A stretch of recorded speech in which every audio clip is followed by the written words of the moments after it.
నమస్తే. ప్రస్తుతం మనతో పాటు ప్రముఖ విశ్లేషకులు ఇమ్మంది రామారావు ఉన్నారు. ఆయనతో మాట్లాడదాం. నమస్తే సార్. నమస్తే. సార్, నాగశ్విన్ ఇప్పుడు ఎవరి నోట విన్నా నాగశ్విన్ గురించే వినిపిస్తుంది. డైరెక్టర్ గా చాలా ఉన్నతి పొందారు అని చెప్పేసి అంటున్నారు. సో మీరేమంటారు సార్ నాగశ్విన్ అంటే? నాగశ్విన్ నేను సినిమా చూసిన తర్వాత నా అంచనాలు తారుమారయ్యాయి. అంతకుమించి Nag Ashwin is a family drama artist అనుకున్నాను నేను.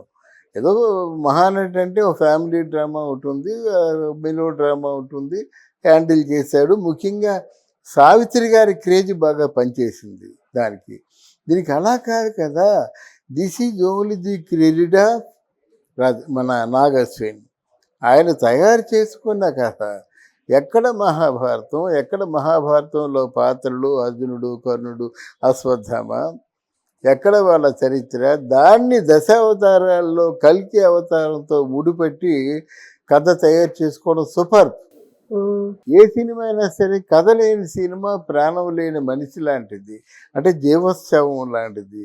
అది దీనికి ప్రాణం పుష్కలంగా ఉంది, కథ చాలా పుష్కలంగా ఉంది, రాసుకున్నోడికి రాసుకున్నంత. అలాగా ఒక పై లెవెల్లో ఉంది కథ. ఈ కథ ఇక్కడే కాదు, దేశ విదేశాల్లో కూడా ఆలోచింపజేస్తుంది. వాళ్ళని చూసే ప్రేక్షకులను కూడా ఓ తన్మయత్వంలో వెళ్ళిపోయే పరిస్థితి. మరి ఎంత బాగా చేశాడు సినిమా అని చెప్పేసి నాగశ్వినికి తప్పకుండా మంచి మార్కులు పడతాయి. ఒక మాటలో చెప్పాలంటే రాజమౌళి తర్వాత మరో డైరెక్టరు ఆ లెవెల్ సినిమాలు తీయలేడు అనుకుంటున్న తరుణంలో ఈ థ్రెడ్ పట్టుకొని భారతాన్ని కల్కి అవతారంతో ముడిపెడుతూ మధ్యలో సాగిన ప్రయాణాన్ని ఆయన అల్లుకునే విధానం సింప్లీ సూపర్. చాలా బాగా. ఓకే సార్, ఇప్పుడు రాజమౌళిని నాగశ్విన్ బీట్ చేస్తారంటారా? బీట్ అని చెప్పను, అలాంటి పొరపాటు మాట్లాడిన కానీ ఇంతవరకు రాజమౌళిని తలపుకు తెచ్చుకున్న వాళ్ళు ఎవరు లేరు. ఆయనది ప్రత్యేకమైన ప్లేసు, నెంబర్ 1 ప్లేసు.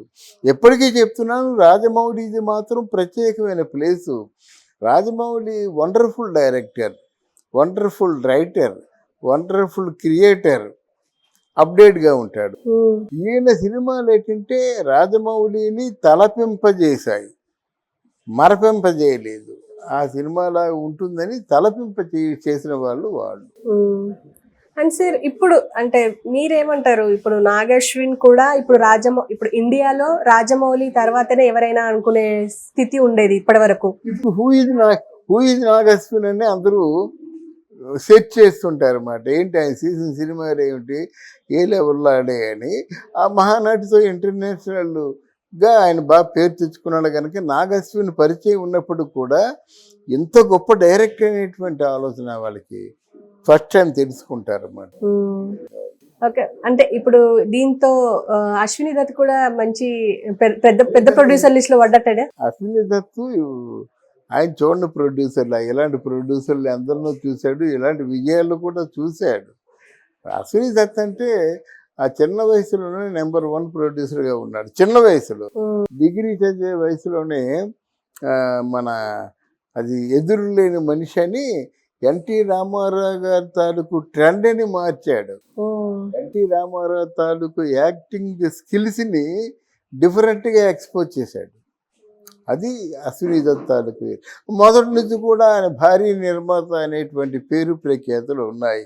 ఇప్పుడు కొత్తగా వచ్చేది కాదు కానీ ఆ మధ్యలో శక్తి లాంటి సినిమాలు తీసి కొంచెం బాగా ఆర్థికంగా దెబ్బతిన్నాడు. కానీ మహానటితో బాగా పుంజుకున్నాడు. ఇప్పుడు ఆయన నాగశ్విన్ నా అల్లుడు అని సగర్వంగా చెప్పుకునే స్థాయిలో ఆయన ఉన్నాడన్నమాట. కూతురు ప్రియాంక దత్ కూడా మంచి పేరు తెచ్చుకుంది. వాళ్ళు అంటే ఆయనలో టాలెంట్ని ముందే తెలుసుకొని ప్రేమించి పెళ్లి చేసుకుంది కనుక వాళ్ళు హ్యాపీగా ఉంటారు కదా. నేను ప్రేమించిన వాడు ఇంత పెద్ద ప్రయోజకుడు అయ్యాడని ఆ స్థితి ఉంది. ఇప్పుడు వీళ్ళందరూ గర్వకారణంగా చెప్పుకుంటారు. అశ్విని దత్ కూడా కలెక్షన్సే కదా మనకి ప్రధాన సాక్షులు. అంత పెద్ద కలెక్షన్స్ వచ్చాయంటే అశ్విని దత్ కూడా చాలా హ్యాపీగా ఫీల్ అవుతాడు. మళ్ళీ కల్కి ఇండియాలో బెస్ట్ మూవీ అని చెప్పుకోవచ్చు అంటారా? One of the best movies అవుద్ది. ఇది మాత్రమే బెస్ట్ మూవీ అని చెప్పలేం, కానీ ఇండియాలో ఒక మంచి బెస్ట్ మూవీలు ఒక 4 ఉంటే ఆ 4గిట్లో ఇది కూడా ఉంటుంది. ఆ మాట చెప్పచ్చు.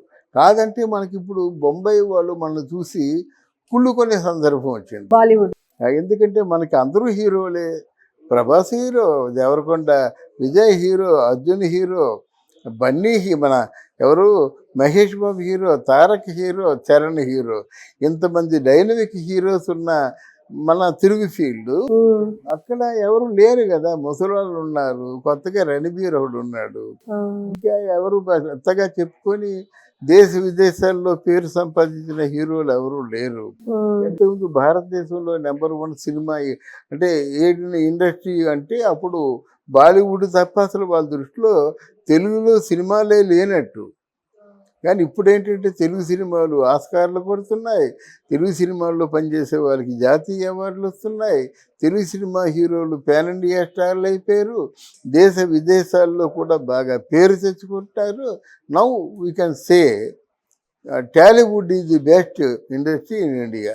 సార్ ఇప్పుడు పెద్ద పెద్ద హీరోలతోని చేశారు, అమితాబ్ బచ్చన్, ప్రభాస్, విజయ్ దేవరకొండ, ఇప్పుడు దుల్కర్ సల్మాన్, చాలా మంది ఉన్నారు. వీళ్ళందరికీ న్యాయం జరిగింది అంటారా?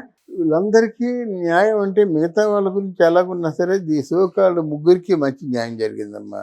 కమల్ హాసను, తర్వాత అమితాబ్ బచ్చన్, ప్రభాస్ మాత్రం కొంచెం అగ్రెసివ్గానే పోయారు.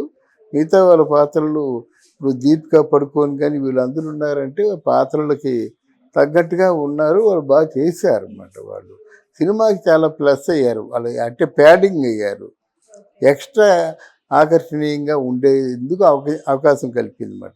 బట్ ఏ విధంగా సినిమా చూసేవాళ్ళు ఎవరు మర్చిపోలేదు. ఓకే, అంటే ఇప్పుడు దీంతో అశ్విని దత్ కూడా మంచి పెద్ద పెద్ద ప్రొడ్యూసర్ లిస్ట్ లో పడ్డట్టే. అశ్విని దత్తు ఆయన చూడండి ప్రొడ్యూసర్లు, ఇలాంటి ప్రొడ్యూసర్లు అందరినో చూశాడు, ఇలాంటి విజయాలు కూడా చూశాడు. అశ్విని దత్ అంటే ఆ చిన్న వయసులోనే నెంబర్ 1 ప్రొడ్యూసర్గా ఉన్నాడు. చిన్న వయసులో డిగ్రీ చదివే వయసులోనే మన అది ఎదురు లేని మనిషి అని ఎన్టీ రామారావు గారి తాలూకు ట్రెండ్ అని మార్చాడు. ఎన్టీ రామారావు తాలూకు యాక్టింగ్ స్కిల్స్ని డిఫరెంట్గా ఎక్స్పోజ్ చేశాడు. అది అశ్విని దత్ తాలూకు. మొదటి నుంచి కూడా ఆయన భారీ నిర్మాత అనేటువంటి పేరు ప్రఖ్యాతులు ఉన్నాయి. ఇప్పుడు కొత్తగా వచ్చేది కాదు, కానీ ఆ మధ్యలో శక్తి లాంటి సినిమాలు తీసి కొంచెం బాగా ఆర్థికంగా దెబ్బతిన్నాడు, కానీ మహానటితో బాగా పుంజుకున్నాడు. ఇప్పుడు ఆయన నాగశ్విన్ నా అల్లుడు అని సగర్వంగా చెప్పుకునే స్థాయిలో ఆయన ఉన్నాడన్నమాట. కూతురు ప్రియాంక దత్ కూడా మంచి పేరు తెచ్చుకుంది. వాళ్ళు అంటే ఆయనలో టాలెంట్ని ముందే తెలుసుకొని ప్రేమించి పెళ్లి చేసుకుంది కనుక వాళ్ళు హ్యాపీగా ఉంటారు కదా. నేను ప్రేమించిన వాడు ఇంత పెద్ద ప్రయోజకుడు అయ్యాడని ఆ స్థితి ఉంది. ఇప్పుడు వీరందరూ గర్వకారణంగా చెప్పుకుంటారు. అశ్విని దత్ కూడా కలెక్షన్సే కదా మనకి ప్రధాన సాక్షులు. అంత పెద్ద కలెక్షన్స్ వచ్చాయంటే అశ్విని దత్ కూడా చాలా హ్యాపీగా ఫీల్ అవుతాడు. మళ్ళీ కల్కి ఇండియాలో అంటే బెస్ట్ మూవీ అని చెప్పుకోవచ్చు అంటారా? One of the best movies అవుద్ది. ఇది మాత్రమే బెస్ట్ మూవీ అని చెప్పలేం, కానీ ఇండియాలో ఒక మంచి బెస్ట్ మూవీలు ఒక 4 ఉంటే ఆ 4గిట్లో ఇది కూడా ఉంటుంది. ఆ మాట చెప్పచ్చు. కాదంటే మనకి ఇప్పుడు బొంబాయి వాళ్ళు మనల్ని చూసి కుళ్ళుకునే సందర్భం వచ్చింది. బాలీవుడ్ ఎందుకంటే మనకి అందరూ హీరోలే. Prabhas hero, Devarakonda Vijay hero, Arjun hero, Bunny మన ఎవరు Mahesh Babu hero, Tarak hero, Charan hero, ఇంతమంది డైనమిక్ హీరోస్ ఉన్న మన తెలుగు ఫీల్డ్ అక్కడ ఎవరు లేరు కదా. ముసలాళ్ళు ఉన్నారు, కొత్తగా రణబీర్ ఒకడు ఉన్నాడు, ఇంకా ఎవరు కొత్తగా చెప్పుకొని దేశ విదేశాల్లో పేరు సంపాదించిన హీరోలు ఎవరు లేరు. ఎంతకుముందు భారతదేశంలో నెంబర్ 1 సినిమా అంటే ఏడిన ఇండస్ట్రీ అంటే అప్పుడు బాలీవుడ్ తప్ప అసలు వాళ్ళ దృష్టిలో తెలుగులో సినిమాలే లేనట్టు. కానీ ఇప్పుడు ఏంటంటే తెలుగు సినిమాలు ఆస్కార్లు కొడుతున్నాయి, తెలుగు సినిమాల్లో పనిచేసే వాళ్ళకి జాతీయ అవార్డులు వస్తున్నాయి, తెలుగు సినిమా హీరోలు పాన్ ఇండియా స్టార్లు అయిపోయారు, దేశ విదేశాల్లో కూడా బాగా పేరు తెచ్చుకుంటారు. Now we can say Tollywood is the best industry in India. Sir ఇప్పుడు పెద్ద పెద్ద హీరోలతోని చేశారు. అమితాబ్ బచ్చన్, ప్రభాస్, విజయ్ దేవరకొండ, ఇప్పుడు దుల్కర్ సల్మాన్, చాలా మంది ఉన్నారు. వీళ్ళందరికీ న్యాయం జరిగింది అంటారా? వీళ్ళందరికీ న్యాయం అంటే మిగతా వాళ్ళ గురించి ఎలాగున్నా సరే ఈ సోకాళ్ళు ముగ్గురికి మంచి న్యాయం జరిగిందమ్మా. కమల్ హాసను, తర్వాత ఆ, అమితాబ్ బచ్చన్, ప్రభాస్ మాత్రం కొంచెం అగ్రెసివ్గానే పోయారు. మిగతా వాళ్ళ పాత్రలు ఇప్పుడు దీపికా పడుకోని కానీ వీళ్ళందరూ ఉన్నారంటే పాత్రలకి తగ్గట్టుగా ఉన్నారు. వాళ్ళు బాగా చేశారు అన్నమాట. వాళ్ళు సినిమాకి చాలా ప్లస్ అయ్యారు. వాళ్ళు అంటే ప్యాడింగ్ అయ్యారు. ఎక్స్ట్రా ఆకర్షణీయంగా ఉండేందుకు అవకాశం కల్పింది అన్నమాట. బట్ ఏ విధంగా సినిమా చూసేవాళ్ళు ఎవరు మర్చిపోలేదు. Okay sir, thank you. Thank you అమ్మా.